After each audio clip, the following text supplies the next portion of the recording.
Saya ajak kita semua berdoa sebelum menerima firman Tuhan ini. Saya percaya Roh Kudus akan berbicara, memberikan pewahyuan-pewahyuan bagi setiap hati, dan bagi setiap orang yang mencari, pasti menemukan jalan. Mari kita sama-sama tundukkan kepala. Tuhan Yesus tercinta, sampaikan sabdamu, sembunyikan hambamu di balik salibmu. Ajar kami untuk melihat hal-hal yang tidak kelihatan oleh mata jasmani kami atau nalar manusia. Biar kami dilatih mulai hari ini untuk hidup dengan nilai-nilai kekekalan dan dengan mata iman. Agar kami bisa mendeteksi apa yang Tuhan hendak kerjakan di hidup kami. Sekalipun kami tidak tahu segala sesuatu, ajari kami mengerti, ajari kami percaya dulu. Terima kasih Bapa, di dalam nama Yesus kami berdoa. Amin. Saya yakin kita semua dipanggil di hidup ini, di dunia ini untuk tidak hidup dari apa yang kita lihat. For we do not walk by seeing. We don't walk by sight, but by believing atau by faith. Kita hidup itu karena percaya. Kita percaya dulu baru melihat kemudian, bukan sebaliknya. Wait and see, aku harus lihat dulu hari ini. Baru aku akan mempercayai. Karena ada dua kerajaan, satu kerajaan manusia. Disitulah berkuasa panca indera. Tapi ada kerajaan Allah, the invisible kingdom yang tidak kelihatan dengan kasat mata. Terkandung janji-janji Tuhan. Semua berkat-berkat Allah ada di dalam hadirat Kristus di sorga bersama dengan kita. Oleh karena itu kita dipanggil untuk hidup dengan iman di tengah ketidakpastian. Saya ajak kita membaca ayatnya terlebih dahulu, yaitu di 2 Korintus pasal yang kelima, ayat 6-10, dan ayat emas kita ayat 7. Maka oleh karena itu hati kami senantiasa tabah, meskipun kami sadar bahwa selama kami mendiami tubuh ini, kami masih jauh dari Tuhan. Sebab hidup kami adalah hidup karena percaya, bukan karena melihat. Tetapi hati kami tabah, dan terlebih suka kami beralih dari tubuh ini untuk menetap kepada Tuhan. Sebab itu juga kami berusaha, baik kami diam di dalam tubuh ini maupun kami diam di luarnya, supaya kami berkenan kepadanya. Sebab kita semua harus menghadap tahta pengadilan Kristus, supaya setiap orang memperoleh apa yang patut diterimanya, sesuai dengan yang dilakukannya dalam hidupnya ini, baik ataupun jahat. Ayat 6, maka oleh karena itu hati kami senantiasa tabah. Meskipun kami sadar bahwa selama kami masih mendiami tubuh ini, kami masih jauh dari Tuhan. Kita ini belum di sorga, kita ini masih di dunia yang jatuh. Tempat dahulu kala, zaman purbakala, pernah tinggal sepasang suami istri namanya Adam dan Hawa. Kita hidup di dalam alam yang alam semesta yang tidak sempurna. Namanya siapapun juga yang hidup di dunia ini pasti ditaruh di tengah ketidakpastian. The name of the game, nama atau peraturan daripada permainan di dunia ini, kehidupan ini tidak menentu. Satu hal itu yang pasti, kalau ada satu kepastian di hidup ini adalah ketidakpastian. Jadi siapa yang hidup, barang siapa yang hidup di dunia ini sekarang, mau gak mau terimalah fakta, kita ini ditaruh persis di tengah-tengah taman Eden ketidakpastian itu. Apakah Allah jahat menakdirkan kita atau menciptakan kita, lalu ditaruh di tengah rimba? Tidak. Dia Immanuel, bukan Allah beserta. Siapa suruh kita hidup sendiri? Kan ada Tuhan Yesus. Jangan salahkan Adam, dia jatuh dalam dosa. Kita sendiri punya pilihan, lalu kita pernah berdosa dan masih akan berdosa. Berarti kita semua memang menjadikan dunia ini gak pasti. Setiap kita ada sumbangsih. Tapi Yesus memberi jalan keluar atau jalan lebih tinggi. Dia berkata, di dunia ini kau mengalami pencobaan, tapi kuatkan hatimu, aku telah mengalahkan dunia. Barang siapa percaya kepada Tuhan, Rasul Yohanes pernah menulis begini, imannya dia pada Kristus akan mengalahkan dunia. Kita nggak dipanggil jadi yatim piatu, kita punya Bapa. Barang siapa menerima Yesus, diberinya kuasa untuk menjadi anak-anak Allah. Jadi, jangan merasa Tuhan itu nggak adil taruh saya di tengah-tengah rimba. Tapi sebelum kita mati, selama kita masih mendiami tubuh ini, kita masih jauh dari Tuhan, itu maksudnya jauh dari sorga, tapi Tuhan nggak jauh dari kita. Kita masih jauh dari kediaman Allah, sorganya yang baka. Dan aku akan diam di rumah Bapa selama-lamanya, Mazmur 23. Kita belum di situ, kita masih hidup di sini. Tapi tenanglah, hidup di dunia itu sementara. Sepanjang-panjang umur seseorang, dibanding kekekalan, dia hanya hidup berapa jam. Kemuliaan yang menanti kita tuh lebih besar daripada semua pencobaan yang kita alami hari ini. Mahkota yang menanti itu lebih mulia daripada salib yang kita pikul hari ini. Karena itu mari kita tabah. Ayat 6 katakan harus tabah. Harus konsisten jadi orang. Harus sabar. Jangan bunuh diri karena masih ada pengharapan. Tuhan belum selesai dengan Anda dan saya. Tapi juga jangan terburu-buru rasanya kepingin dapat ini, dapat itu. Hidup itu harus step by step, heart to heart. Selangkah demi selangkah, sehari demi sehari. Kita boleh berencana setahun. Orang kalau profesional harus berencana panjang. Tetapi setiap langkahnya, gandenglah Tuhan. Kita mesti tabah. Karena selama kita hidup di dunia ini, masih akan dirudung ketakutan. Tahu nggak cousin atau sepupunya, saudara sepupunya ketidakpastian itu adalah ketakutan. Ketakutan adalah cousinnya ketidakpastian. Selama ada ketidakpastian, di mana ada ketidakpastian, di situ pasti ada kekhawatiran. Tapi Alkitab mengajarkan di ayat 6, Paulus menulis begini, kamu harus tabah. Tabah itu berarti percaya. Step by step, heart to heart, setiap langkah, hati demi hati. Mari kita hati-hati mengikut Kristus di dunia yang tidak pasti. Hidup dengan iman, itu sebuah keputusan. I want to live by faith. Kalau enggak ya, kita pasti akan diserang oleh roh ketakutan. Coba ya, apabila kita mikirkan di luar firman aja, wah kita bisa panik, kalut, dan bisa kalap sekali. Bagaimana jika itu enggak akan berhenti, terus berbicara di hidup kita, what if. Gimana kalau nanti saya mati muda, anakku gimana? Gimana kalau saya ditinggal oleh pasangan saya? Ya, entah itu dalam situasi goncang rumah tangga atau ditinggal yang lebih sedih lagi apabila sepasang suami istri begitu dekat lalu salah satunya pergi meninggal dunia secara dini. Ada banyak kan pikiran kita, what if, gimana jika aku jatuh sakit? Gimana jika anakku nanti nggak punya masa depan? Gimana kalau nanti aku di PHK? Gimana jika itu tidak akan pernah berhenti? Tabah itu berarti juga kontrol pikiran sendiri. Jangan biarkan liar sembarangan ke kanan dan ke kiri. What if, bagaimana jika? Tabah, memang kita itu ditaruh di tengah ketidakpastian, tapi ada Yesus dan firman. Semua yang benar, semua yang mulia, adil, kudus, dan manis, yang layak dipuji, pikirkanlah semua itu. Tabah itu peperangan. Untuk kita punya sound mind atau pikiran yang bijak, kita memiliki pemikiran-pemikiran yang sehat, itu butuh hati yang ngerem pikiran sendiri dan berkata tabah. Memang you tidak tahu segala sesuatu, bicara pada diri sendiri. Hai jiwaku, pujilah Tuhan, tenang teduh dalam kasih-Nya Tuhan, semua indah pada waktunya. Tabah itu bisa berkata pada diri sendiri, aku tahu ada banyak sekali yang bisa dikhawatirkan. Ada banyak sekali yang kita bisa jadikan alasan gelisah. Karena selama kita hidup di dunia ini bukan hanya nggak pasti. Masa depan kita nggak bisa melihat hari ini. Tapi tabah. Karena hidup kita bukan karena melihat. Tapi karena percaya. Makanya ari-ari sama Tuhan itu harus setiap hari. Surrender atau berserah itu harus berkali-kali. Surrender berserah itu bukan pasrah loh ya. Terserah, bukan. Dari waktu ke waktu kita mesti doa begini. Mungkin saat-saat kita ngalami panic attack. Mungkin pikiran tertentu sedang menyerang kita malam hari. Ya, rasa takut, di antara rasa takut kita adalah ketakutan untuk mati. Asal kita tahu nama kita sudah tertulis dalam kitab kehidupan. Dan lebih bahagia jika seluruh keluarga sudah diselamatkan. Sebenarnya kita nggak bisa takut akan maut lagi. Tapi jikalau Anda mengalami panic attack suatu hari, berdiri atau duduk di mana, berlututlah di hadapan Allah. Ya, lalu surrender your heart once again. Serahkan kekhawatiranmu kepada Tuhan, katakan Tuhan Engkau baik, Engkau adalah Allah yang bertanggung jawab, Engkau tidak pernah meninggalkan aku sekalipun aku gak layak untukmu, tapi aku tahu Engkau telah menjadikan aku anakmu. I surrender my heart to you. Aku serahkan hidupku, aku serahkan hidup keluargaku, hidup orang-orang yang kukasih, aku serahkan masa depan kami kepadamu Tuhan, sekalipun bumi tidak menentu.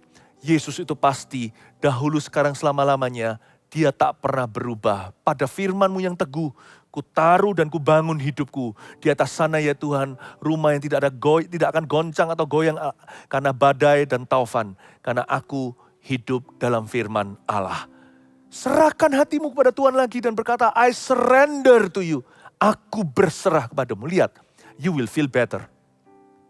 Tabah itu juga berarti you will feel better. Anda akan bisa merasa lebih baik, lebih tenang, lebih nyaman setelah menyerahkan hatimu kepada Tuhan dan menyerahkan segala kekhawatiranmu.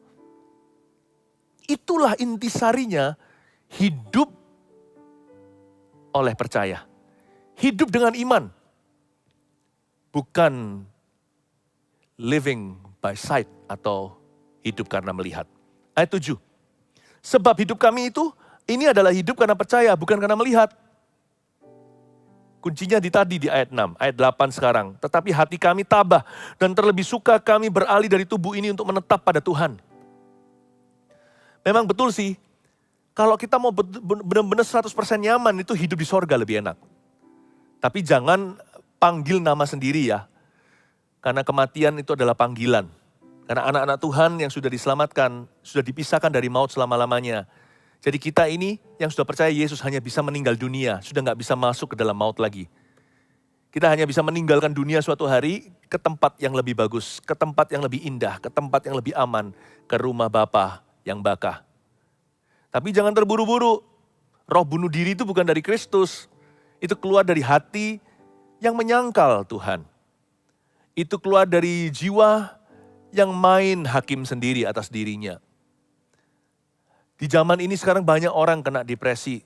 Kita nggak boleh hakimi. Kita kasih mereka. Tetapi firman Tuhan tidak berubah. Bahwa obatnya hanya satu. Yaitu mempercayakan hidupmu kepada Dia penguasa jiwa. Itulah titik sembuh. Itulah titik terang. Itulah titik balik. Saya merasakan di dunia sekarang ini tidak pernah seperti ini sejak zaman Adam dan Hawa. Begitu banyak manusia gelisah. Karena semua orang maunya sih hidup dengan melihat. Dia mau kepastian, dia mau kepastian. Sedangkan Tuhan ajarkan adalah keyakinan. Kalau di mana tidak ada kepastian, kita bisa yakin pada Tuhan. Malah di mana ketidakpastian malah berlebihan, di situ keyakinan akan menjadi-jadi. Kenapa kita beriman pada Tuhan? Karena hanya Tuhan yang kita bisa pegang. Yang lainnya itu tidak bisa dijadikan pegangan. Ketika dunia semakin tidak menentu, di situ Kristus harus semakin dekat pada umatnya. Di situ kita harus semakin mendekat, merapat. Ini yang dimaksudkan di ayat 8. Tapi hati kami tabah, kami melawan arus.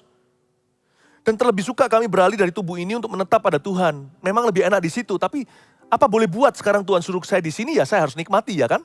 Saya harus kelola talenta, termasuk waktu, hubungan. Sekarang kalau saya masih ditempatkan di sini berarti berbuah. Sebab itu juga kami berusaha, baik kami diam di dalam tubuh ini maupun kami diam di luarnya supaya kami berkenan kepadanya. Ini perjuangan kita. Ayat 9. Kita berjuang.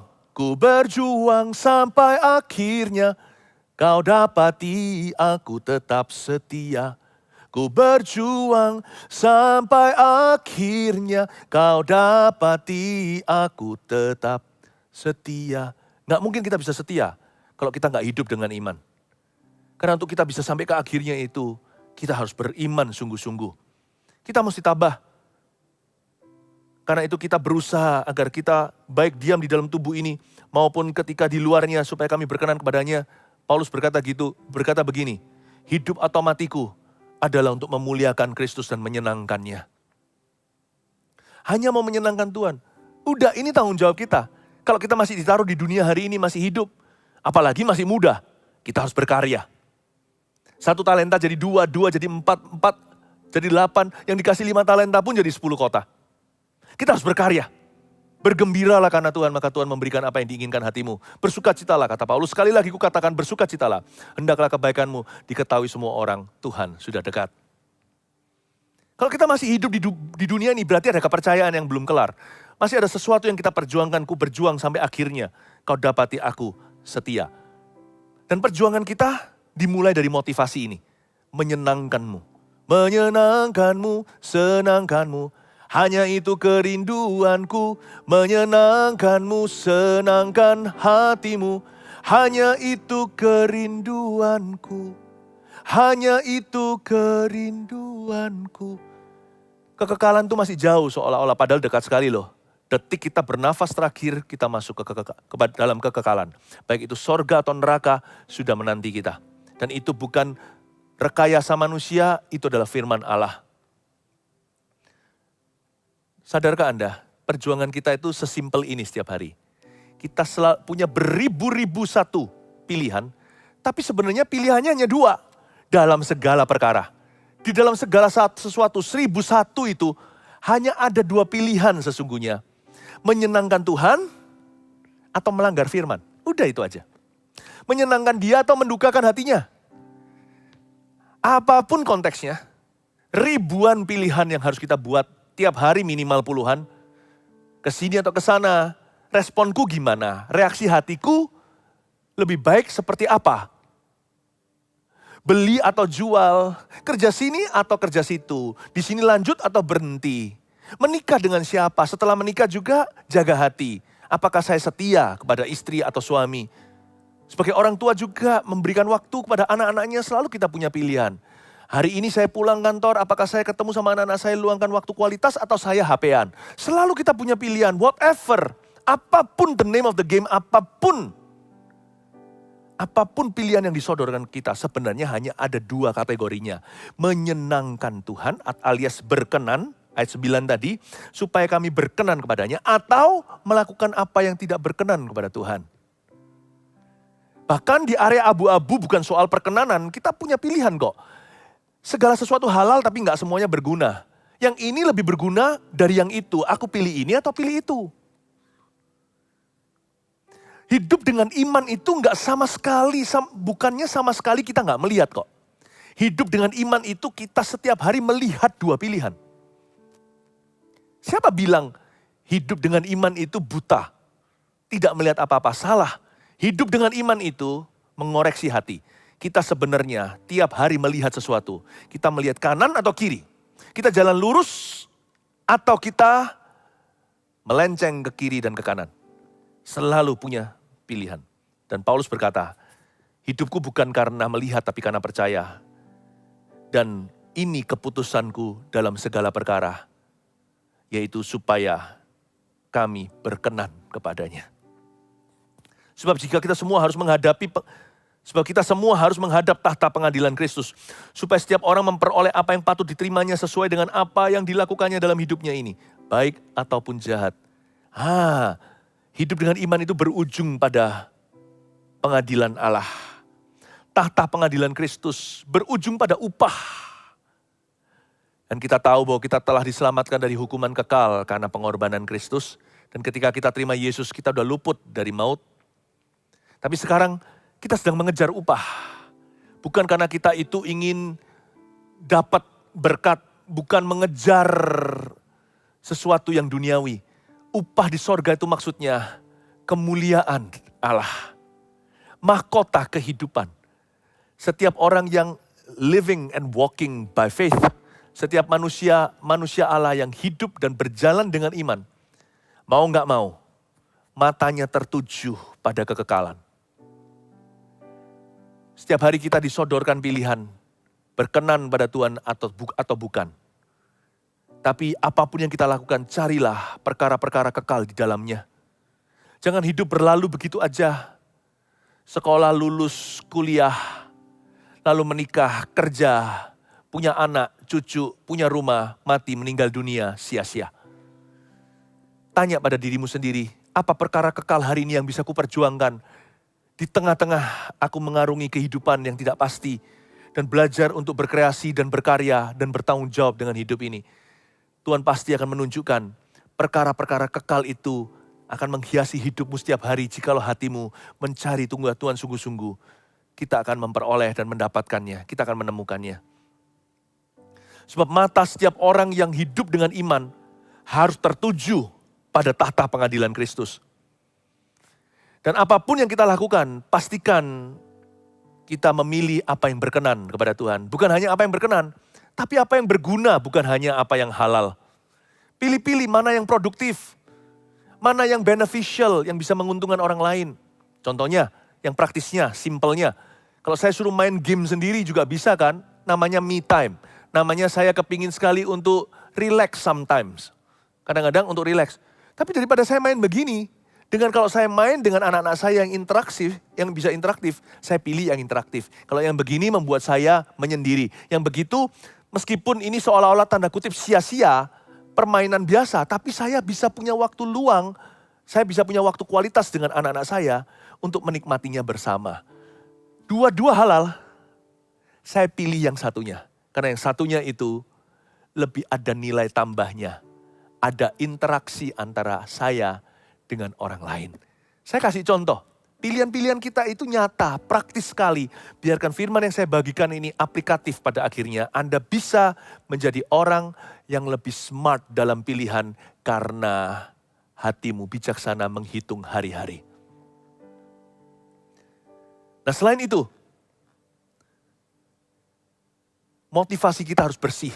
Apapun yang kita lakukan, ingat 5 jari. Orang yang hidup dengan iman itu bukan tanpa rambu. Rambu kita itu 5 jari ini. Everything or anything you do, apapun yang Anda lakukan, katakan pada diri sendiri, I do this for him. Saya lakukan ini untuk dia. I do it for him. Pastikan motivasi kita bersih. Pastikan kita itu murni. Segala perkara yang kelihatannya benar kalau dilakukan dengan motivasi yang salah juga salah di mata Tuhan loh. Jadi nggak bisa ujungnya itu tujuan selalu menghalalkan segala cara. Alkitab ini mengatakan dan Paulus tulis juga di dalam suratnya begini, nanti pada akhirnya semua pekerjaan kita itu akan diuji dengan api. Jadi terakhir nanti bisa jadi kelihatannya bagus diuji motivasi, gagal audisi. Lalu semua pekerjaan kita sekalipun kita sudah bayar harga, bertahun-tahun buang energi, itu hangus dibakar api. Ada perbuatan-perbuatan anak-anak Tuhan. Karena dia tidak setiap hari berkaca atau bercermin dengan firman. Dia lakukan bukan hanya asal-asalan, tapi ada juga yang melakukan perkara yang benar. Tapi hatinya tuh motivasinya salah. Motivasinya egois sekali, semua untuk dirinya. Orang lain gak tahu, orang lain sih selama pekerjaan itu baik, mereka pasti mendapatkan berkat. Tapi Anda sendiri di hati tahu bahwa Anda melakukan itu, kita melakukan itu atau mengatakan itu adalah untuk diri sendiri. Untuk kemegahan kita. Yang beginian nanti pada waktu di akhirat hangus semua. Bukannya orang-orang anak-anak Tuhan yang melakukan perkara yang benar tapi dengan motivasi yang salah itu mereka akan dibuang ke neraka. Enggak. Pengadilannya bukan lagi hukuman, tapi upah. Jangan heran ya, some Christians, beberapa anak-anak Tuhan akan masuk ke sorga, berpikir, mengira bahwa mereka telah berbuat banyak bagi Kristus. Tapi karena motivasi mereka tidak pernah berkenan di hadapan Tuhan, mereka tidak pernah bawa hati ke hadirat Allah secara sengaja, Anda akan terkejut. Banyak anak-anak Tuhan datang ke sorga bangga, aku sudah melakukan ini dan itu untuk Tuhan. Dan semua itu hangus terbakar ketika ujian potensi nggak lulus audisi. Apa yang terjadi? Mereka masuk ke sorga, mengira perbuatannya banyak, tak satu pun diperhitungkan oleh Tuhan. Itulah sebabnya jangan iri sama berkat orang lain. Kalau orang lain diberkati atau orang lain itu dipakai Tuhan lebih. Jangan. Bagianmu, kalau satu saja talentanya silakan jangan disimpan di bawah tanah. Kalau 2 jangan iri sama yang 5. Kembangkan, kelola, berkreasi, berkarya dengan kekekalan di dalam hati dan jiwa. Lakukan terbaik untuk Tuhan dengan motivasi semurni-murninya. Dan hidup dengan iman, dan praktekkan iman yang tidak Anda lihat itu, atau iman yang tidak melihat maksudnya. Praktekkan itu dalam segala pilihan, dengan mengutamakan Tuhan di dalam setiap keputusan hidupmu. Ketika Anda diperhadapkan dengan pilihan berkenan atau tidak, diperhadapkan dengan pilihan untuk Tuhan, I do this for him, or I do this for me, pilihlah, I do this for you Lord. Aku lakukan ini untuk dirimu.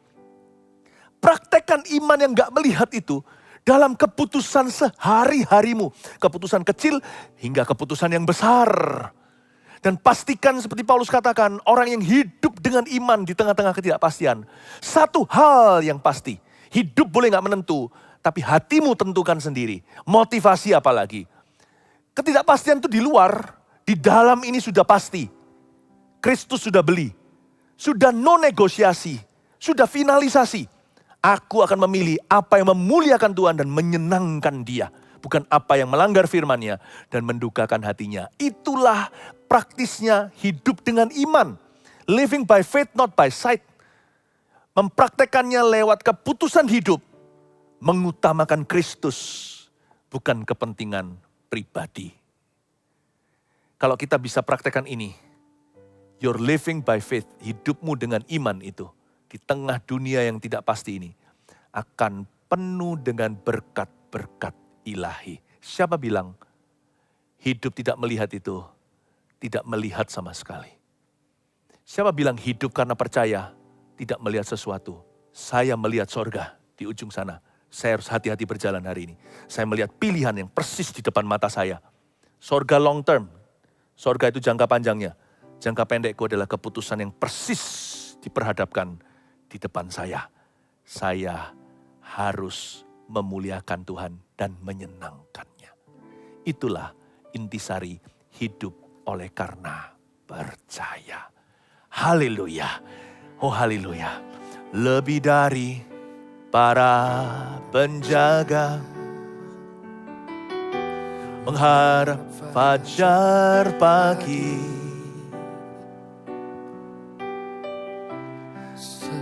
genap asaku dan relung hati berharap padamu.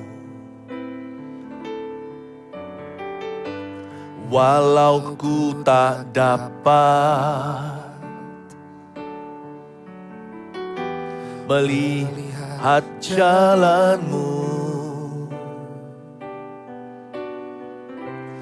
namun ku memilih untuk percaya penuh padamu, Yesus.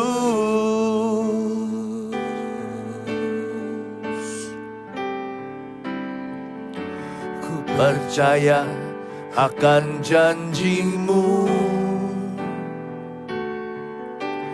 tak sedetik pun aku ragu. Satu hal ku tahu, bahwa janjimu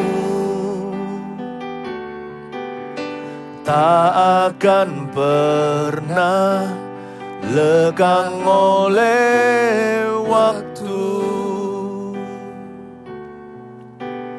Pasti digenapi. Ku percaya akan janjimu, letakkan tangan di dada. Ku percaya akan janjimu. Mari kita hidup dengan iman kita.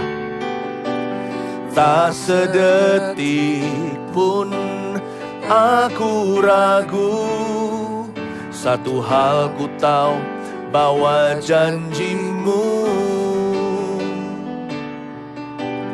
tak akan pernah lekang oleh waktu.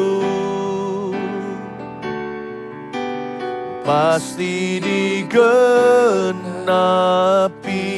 pasti digenapi, pasti digenapi. Mari kita beriman begini. Pasti digenapi. Tuhan Yesus ajari kami mulai hari ini hidup dengan iman. Dalam dunia, di tengah dunia yang tidak pasti, kami punya prinsip begini. We walk by faith, not by sight. Terima kasih Tuhan, Engkau telah berfirman kepada kami. Sekarang mulai hari ini kami matanya tertuju pada janjimu. Dan lebih jauh lagi, tertuju pada mahkota kehidupan di sorga. Dan yang paling dekat, membuat keputusan yang berkenan kepada Allah dalam setiap lika-liku hidup kami. Berkati umat-Mu, jadikan umat-Mu berkat di mana-mana. Jadikan umat yang berkenan kepada Allah dan setia. Dalam nama Yesus,